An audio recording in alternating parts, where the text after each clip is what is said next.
This comment right here. Let's not forget who was the one who initiated the idea of banning TikTok in 2020. Not to mention this whole idea that TikTok got taken down because they were afraid that they were going to be fined by the federal government or there were going to be some sort of repercussions. Biden made it very clear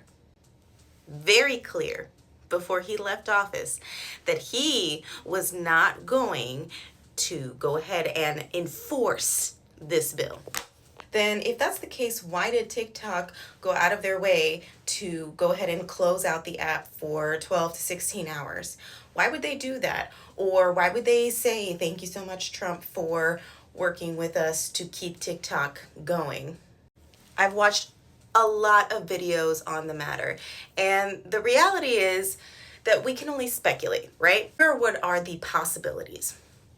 One, TikTok is preparing to sell, right? The only way that the US government will allow TikTok to remain in the United States is if they sell ByteDance. That is speculation number one. TikTok is getting ready to sell. So what do? They take everybody out of the app in the US so that they can go ahead and quietly pack up their most valuable shit, meaning their fancy algorithm and all of that other stuff, replace it with something very similar but not quite the same, and then turn it back on. I think a big part of it was also fear-mongering, some sort of control to show to the US government, look how I can control these people with the flip of a switch.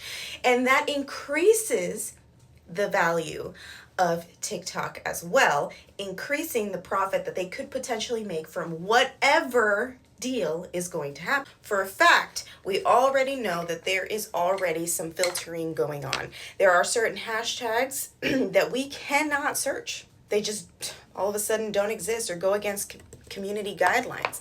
There are political posts that we will try and share with different users, multiple users, and people will get an error message saying you cannot share this political post with more than one person, or this type of post with more than one person. Now, mind you, these posts are about things like human rights, LGBTQ rights, women's rights. What the fuck? Fuck him. Fuck Trump. Fuck his government. This is my platform at the end of the day. I don't care who owns it. I don't care who sees this. I mean, clearly my video won't get that many views. Clearly it won't get pushed out a lot because of the new algorithm and the way that they're adjusting things for whoever buys it. But like, seriously, fuck all these billionaires like Meta, Zuckerberg, Musk, you know, with his X, and his little Tesla. Because at the end of the day, these are people that are going to be in charge in one way or another of some form of our government or have a play in it. And they don't care about us, about the teeny tiny worker ants. They care about what their dollars will reflect at the end of the day. That's what they care about. And what's going to happen the moment that Trump goes into presidency?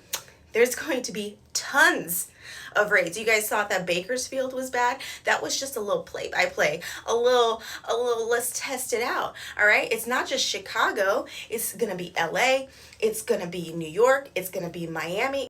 Big metropolitan areas like Seattle. ICE has already been reported seen in Seattle. We know that TikTok was able to bring millions of us together, to be able to band together, and that we became a threat. Okay, so make sure that we can still do that at the end of the day, that they cannot silence our voices.